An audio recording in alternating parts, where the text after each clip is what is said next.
Welcome to everyone with us here today and those of you joining us via our recording. Each November, I like to take a look at the published literature and see what's been happening in terms of gratitude research. So some years back, I realized I'd like to know if other people have looked at gratitude as a covariant in human health and wellness. And I found out that there's a huge literature in that direction. There's a center in Berkeley, UC Berkeley, that's their shtick. They look at the science related to gratitude and its health effects on human beings. So this year, I found a study that I had not seen before, and it was done by a group of nurses last year and published in JAMA Psychiatry, if you'd like to take a look at it. I'm not sure what the access is to JAMA stuff.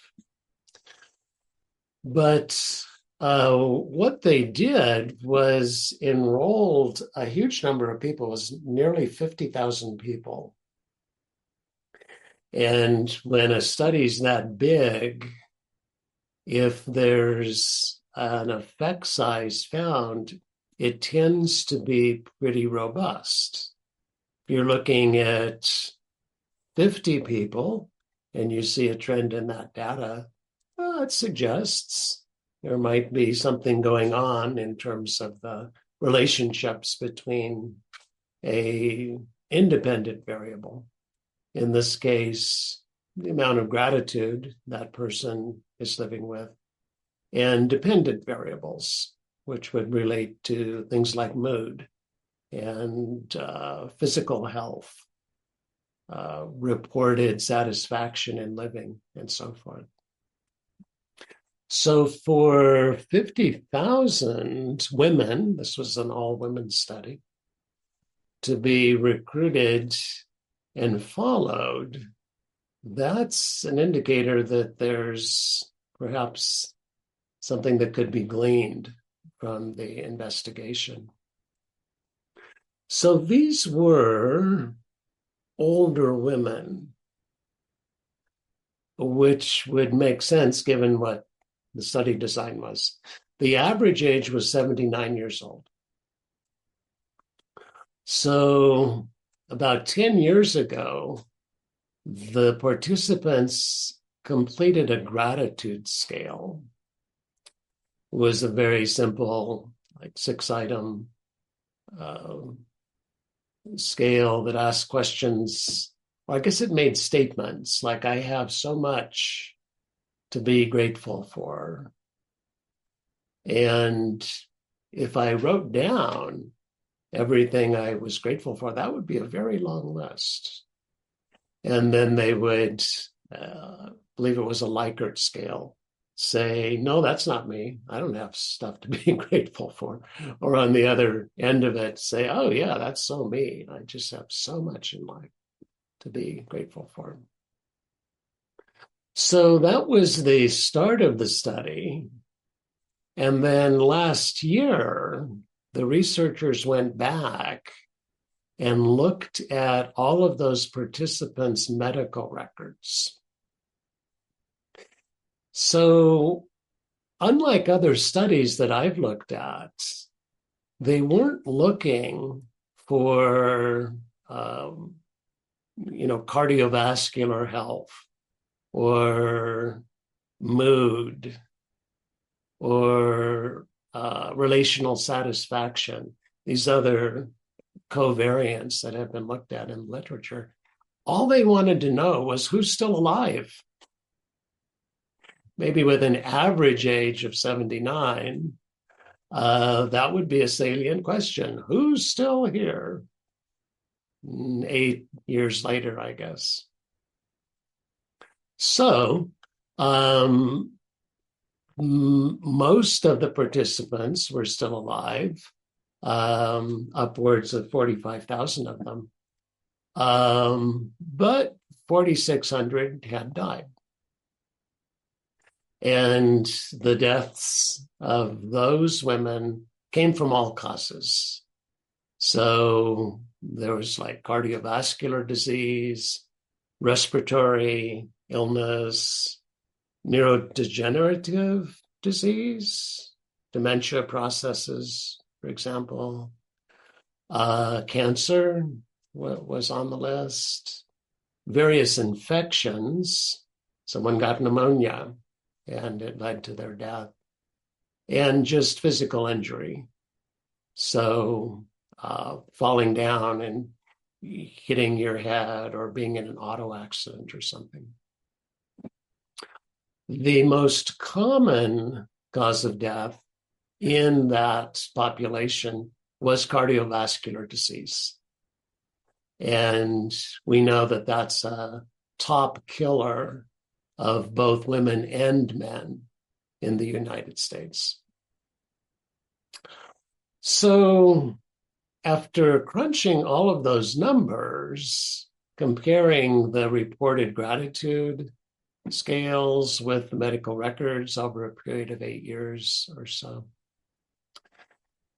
what they found was that women with gratitude scores in the highest third at the study's start, that would be women who were in the top 33% when it came to reported gratitude in their life, had a 9% lower risk of dying compared to the participants who scored in the bottom third. And that correlation was very robust. So when the researchers adjusted for physical health factors, economic factors, mental health factors, reported well-being, and so forth, they controlled all of those variables. Gratitude turned out to be the most protective element that surfaced and was protective against all causes of death, including cardiovascular disease. So, what does this mean?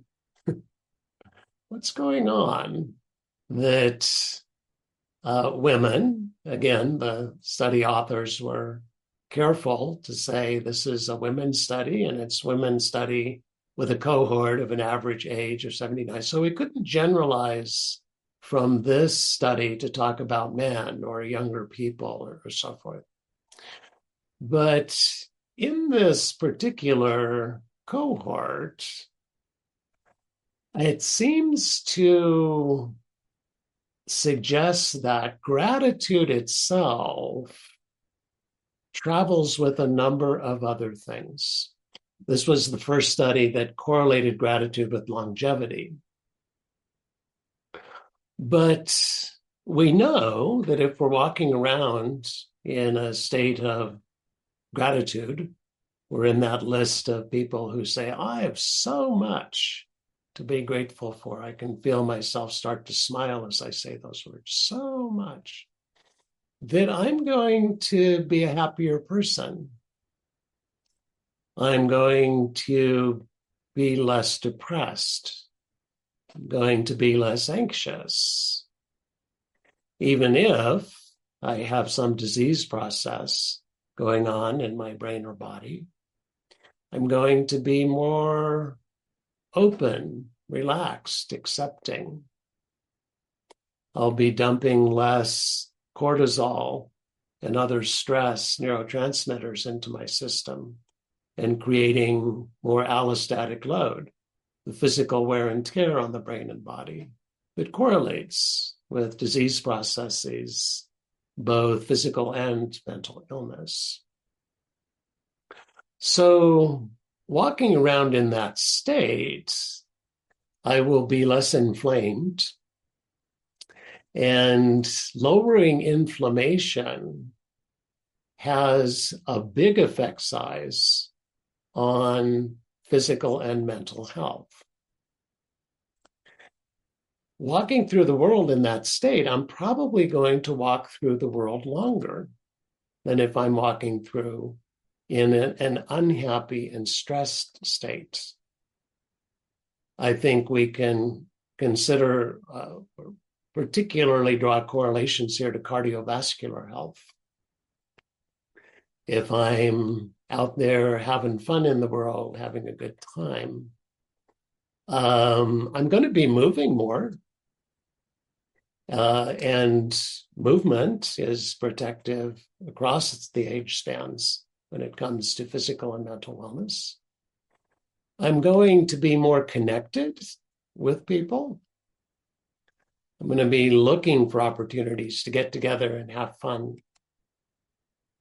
I'm probably going to be more motivated to attend to my health, to get to my clinic, to have my infusion, to get my teeth taken care of, and so forth.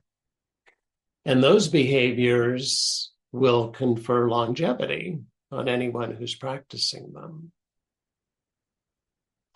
So we can say that gratitude travels with longevity. The gratitude itself might actually not be what confers greater lifespan, greater health span. It might be what gratitude drives in terms of thought patterns, relationships, behaviors, exercise, and so forth. But the data is pretty clear that in this particular cohort, walking around in the upper third of the state of gratitude led to a 9% greater chance of being alive at the end of the study period. So the study also made some recommendations, which I liked.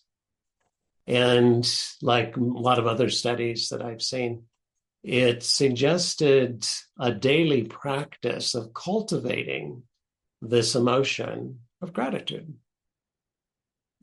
And I'll read through a couple of the questions here that they came up with. One is, what happened today that was good? Those of us who treat depression will recognize that if we're living in a depressed state, we're walking around with the opposite question. What went wrong today? What didn't work out for me? What did I screw up? So a sea change on that topic would be to flip the question, what happened today that was good? And direct our frontal lobe to look there, not in the other direction. Another question that I liked was, what am I taking for granted? And I thought here it was more pinging the subconscious mind, where I may walk around with certain items in my memory bank. If I wrote them all down, it would be a long list. But what items aren't on that list? And I ran that experiment myself, and I said, well, I've just been taking completely for granted that I can breathe very clean air here in the mountains in northern New Mexico. I have been taking completely for granted that the forest, while struggling, is continuing to produce that oxygen that I am able to breathe. And I could build out a whole list of gratitude items that I had just been taking for granted until I asked my subconscious mind, what's happening that I'm not paying attention to, that I'm not aware of? A couple other questions, which I thought were good questions too, are who am I grateful for? Not the things, but the beings. Two-legged, four-legged, winged, finned. Who are the fellow travelers that I travel better because I'm in the company of those folks? And then one that takes us into future time is, what am I really looking forward to? Tomorrow or this week or next month or whatever it would be. I think, again, in an anxious or depressed state, we tend to look back and see problems, look ahead and see problems. So here we'd be intentional about the looking. What am I looking forward to with positive anticipation? Which could go on to our gratitude list. Oh, I'm grateful. I'm going to be traveling to be with family, not this holiday, but at the end of the year, looking forward to time with my loved ones. And I could say, oh, I'm grateful to be in a position to be able to look forward to time spent with loved ones. What a gift to be able to do that. That's about what I gleaned from this particular study and some thoughts I had about it. Would love to open things up and hear others' experiences or thoughts or questions about maybe the relationship between gratitude and longevity, or maybe just the role that gratitude can play in human life.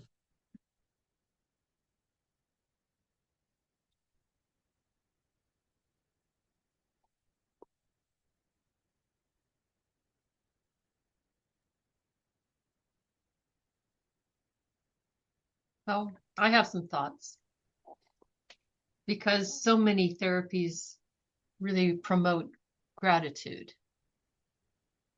And I had never thought that it might be a correlation and not a causation. I had just assumed it was more causation.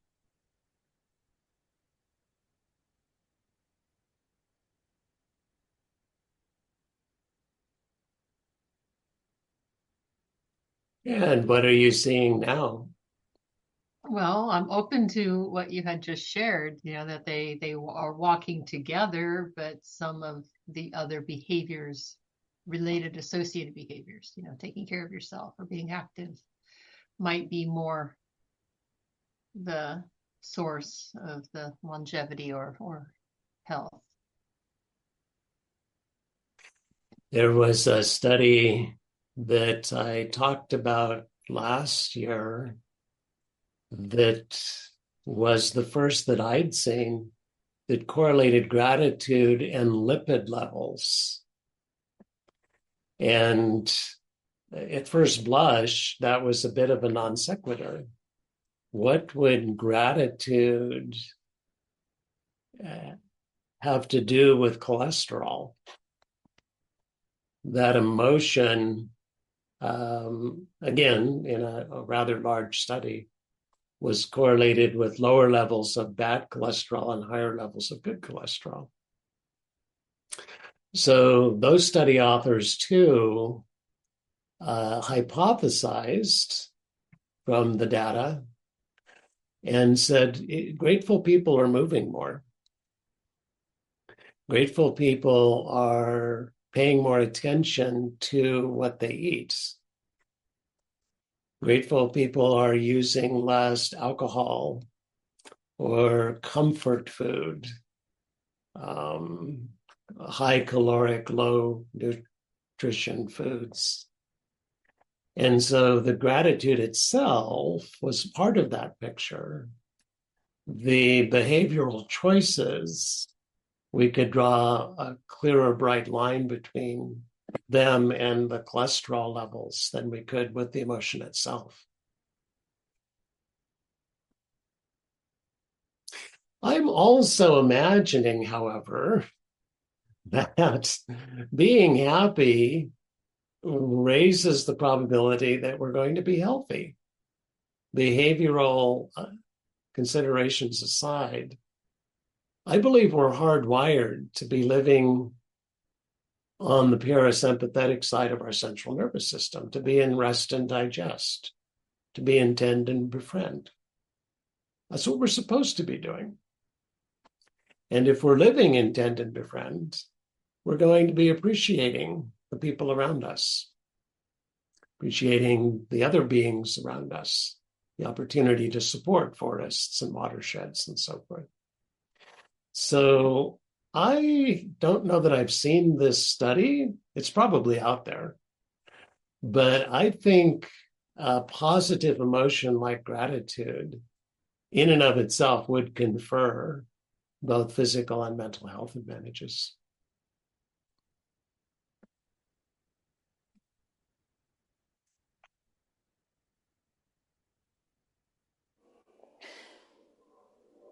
It brings up a couple of thoughts for me. One, that, yeah, I mean, I completely agree with all this in the sense that gratitude is very powerful and it's linked to many things.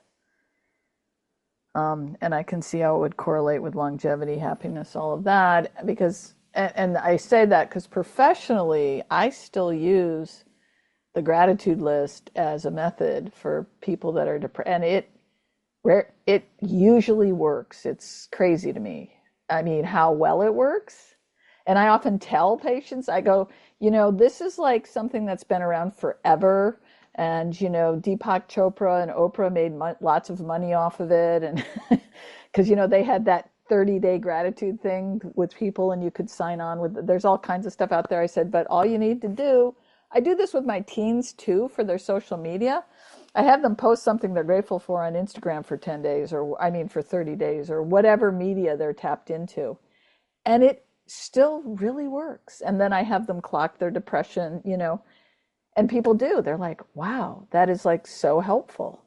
And I've had people through the years who will come back just for a tune-up or something, and they will often, if that method was something that was given to them, they will often bring it up and say that I still use that.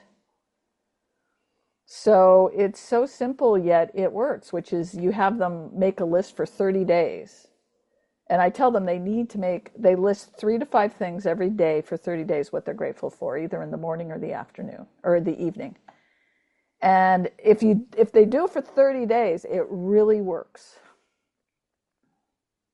So that on the professional side, it's a very simple method, but it correlates with this, and I completely agree with that. And it always seems that when you tap into gratefulness, it's happy. Now, personally, of course, I'm sitting here and I just recently had a heart attack. And so I'm listening to your stuff with a different ear. And I think I'm anomaly, which I've been told that even why I had a heart attack, nobody still can really figure it out other than I literally have genetic high cholesterol. I have the bad one, and I'm actually going to get a blood test after this to see if it's getting balanced out. Because I exercised, I did those things. I am actually very grateful with a lot of stuff, and I always have been. And so it's curious. I think it does apply in many, many ways. It makes sense to me. But then I also, I think I'm just one that sometimes it's a genetic thing, right? With cardiovascular stuff that just doesn't play into some of these studies.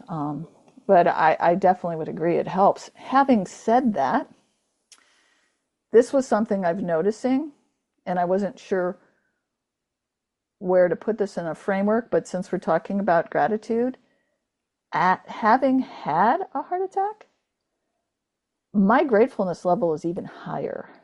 these days. That is one of the long-term effects of going through that situation for me. That it's really put a very interesting. It's probably made a cognitive shift, a perceptional shift, a spiritual shift of the value of life and how short it is, and those sort of things. The questions you asked earlier, like what am I taking for granted, kind of thing. Really, I hit the pause button on that, and continue to do that. And here we're in December, and the incident was back in April, and I can still feel a shift about just being happy to be alive in a different way than I ever had before after that. Right? So maybe that'll help me live another 30, 40 years because I'm so grateful. Who knows? So those are my thoughts. It's a very happy thought. I would love to be having this conversation in 30 or 40 years. And you're sharing that experience personally, and also your clinical experience of gratitude being an effective method for the treatment of depression in particular. Can you talk a little bit about that correlation? How about gratitude and anxiety, or gratitude and PTSD, or gratitude and addiction? Or is there a transdiagnostic effect size, or is this principally about depression? That's a good question. I realized that I was pretty much holding it in the frame of depression, and I was thinking, no, it's not just for depression. It works with anxiety, but I have found that it doesn't necessarily work right away. I mean, if I apply that method to someone who's been anxious, it's further down the road because of the mind state they come in with the spinning. And if they're really into anxiety, like you said, their mind is either in the past and the future. And I find that this exercise for them is more difficult until we do some cognitive work to kind of bring more of a present focus or mindfulness, whatever it will be, right? Until they really understand how their mind bounces to the present or the future. I don't know if you found, but I find with people with really high levels of anxiety too, just really feel that they can't control it. They can't control where their mind goes, more so than maybe other things, I think even with PTSD, I find that they recognize when they get triggered and how they can more quickly they can work with their nervous system and do things. But the spiral of anxiety, at least sometimes what I've seen, is so strong that needs to be dealt. I work with that first, and then further down the line, we will look at gratitude. Then they just start feeling, well, let me say this, oftentimes they'll start having more experiences of feeling grateful because they're like, oh, wow, I spent the day a lot more in the present today, and I just realized all the things, that are around me. Or if it's like a social anxiety, I realize that people actually do interact with me, and I do have friends. They start realizing their present life more, and then the gratitude kind of follows often more naturally than rather having it to be assigned or used in a method. I don't know, that's interesting. Yeah, that natural emotion would naturally arise when the negative thinking and the maladaptive negative emotions settle down. It's like after being sick and in bed for a few days, I'll just enjoy lying in bed and not being sick. Exactly. Right? Or they enjoy like waking up and not feeling panicked and dread for the first time ever. And then they're like, oh my gosh, my day was great. And I saw the flowers and I did this and all of that. Yeah. I was coming back from San Francisco a few years back, and I was getting chemotherapy at the time. And the chemotherapy produced these effects in my body and in my brain as well. And one of the effects was feeling a bit like I had a urinary tract infection all of the time. If you've had that experience, you know there's this lower or middling level of discomfort, like I have to pee, but wait, I just peed. No, but I have to pee. Kind of, there's an inflammatory response, which is the immune system's response to the therapy. What chemotherapy is supposed to do is get the immune system on the job. And so that happens, and there are physical effects that we pay for striking that devil's bargain. So anyway, I'm on an airplane, and it's a 2-hour flight from San Francisco to Phoenix or wherever I'm going. And we take off and immediately hit a bunch of turbulence. And the flight attendants come on and say, okay, everybody, it's going to be a rocky road here. Nobody leave your seat. Keep your seatbelts on, which I understand is now like a federal law. Someone says, stay in your seat. You're breaking a federal law if you get out of your seat, regardless of the possible physical consequences of careening around in the aisle of an airplane. So that happens. And then I notice I have this intense need to pee. And so with all of that happening physically for me, I now notice that I'm feeling a lot of anxiety and stress. I'm looking at a no-win situation. I can get up and get tackled by transportation security, or I can pee my pants sitting in my... There's no good options here. I'm just sitting here suffering. And then, perhaps because I posted something recently, I thought, maybe it's time for some gratitude practice. I am just focused on what I don't like and what's not working out for me here. What if I redirected myself specifically to feel grateful for something in my physical body? And immediately I found something. It was like, oh, well, my left arm is feeling very relaxed. It's not tense. It's not stressed. It doesn't need to pee. It's just happy to be here. Oh, that's good. Oh, what else? Oh, I noticed that my lungs are working really well. I've been breathing kind of heavily, and boy, they are just getting that oxygen into my blood and that oxygen to my brain and helping me think. Oh, thank you, lungs, for doing such. So I went through my physical structure, experiencing the emotion of gratitude at each of those stations. And after about 10 minutes, I'd completely settled down. I was not anxious. I was not stressed. And I no longer had the urge to pee. So for me, it was a very powerful and very immediate physiologic and emotional response to an intentional gratitude practice. I thought of that, Elizabeth, as you were talking, as maybe a counterpoint that maybe for some people who are right on the verge of a panic attack, gratitude might be a pretty good idea there too. Yeah, you're right. I was hearing that when you were saying that. And it almost, it sounds like what you did was a gratefulness body scan almost. Mm-hmm. Except you applied the word grateful rather than where am I comfortable? Let me focus on the small part that I'm comfortable. That's brilliant. Yeah, I like it.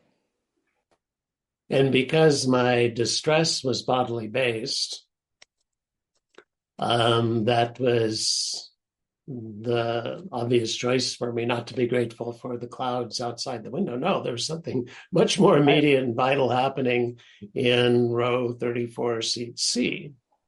So let's stay there. Exactly. and process what's happening. Row 34, seat C. Brilliant. Thanks for sharing that. That's great. You're welcome. I was curious, Elizabeth. You tell people do it for 30 days. Where did that number come from? It came from the method when I learned it years ago. I don't know. You were doing what you'd been told to do. Told. And it does seem to be very effective to do it for 30 days. If people do it for less, not like 29 days, I don't think that matters, but if they only do it for 10 or 15 and they come in and yeah, I did it and it didn't work and I find there's something about doing it for almost a month or a month that really probably perpetuates the habit. Because then what they find is typically they'll continue to do it more naturally, right? That it becomes self-reinforcing over the Exactly. course of 4 weeks. Yeah. But that's a good question. I should look it up and not just use it because I was told to. I need to find out why. There's a bunch of stuff out there about how many days you have to do something till it becomes habitual. I don't know if there's any science behind any of that, or if it's just people's throwing something on the wall and seeing what'll stick. Probably a lot of individual variation in that as well. Yeah, that's true.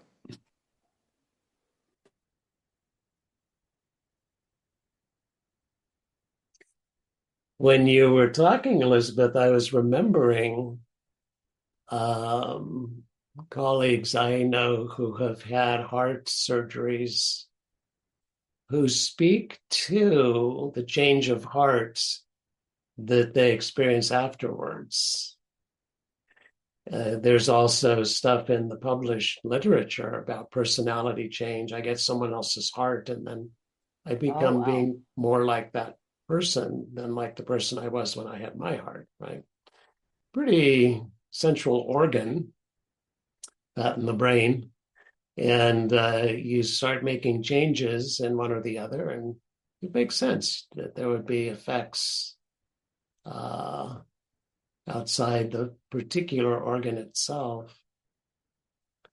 But as I'm remembering what I've heard from colleagues, it has been in the direction of, if not specifically gratitude, feeling more gratitude, feeling more open-hearted. They call it open heart surgery. Maybe that's a subconscious suggestion or something.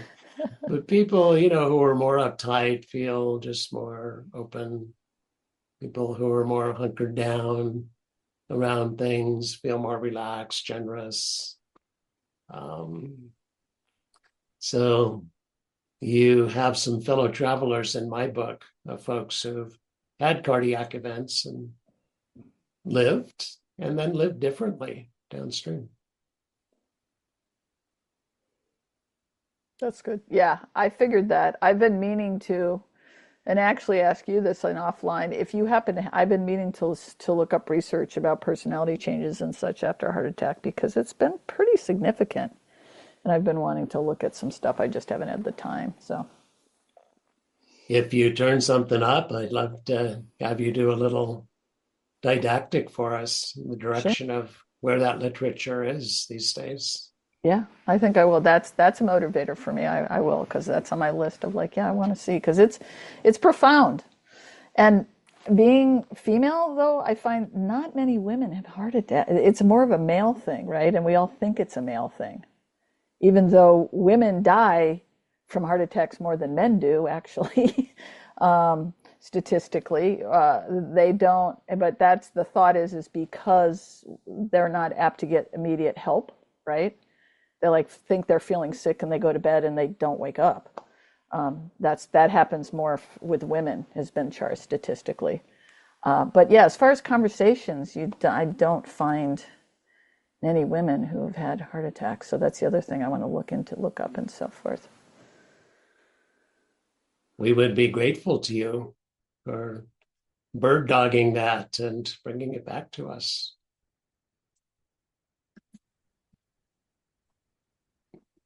So No, I was just reminded of a YouTube video I saw a couple weeks ago, posted by a psychologist that I follow. He's based out of Utah.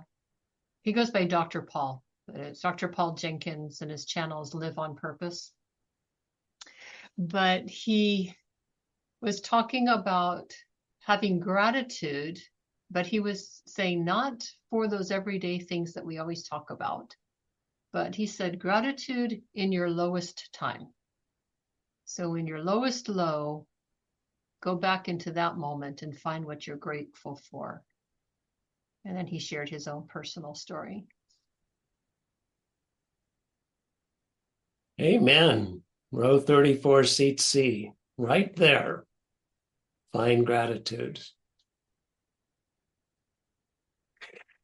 Well, I'm grateful to each of you for our time together here and our fellow travel over the last year. And am looking forward, feel grateful to be able to say so, to another year of fellow travel.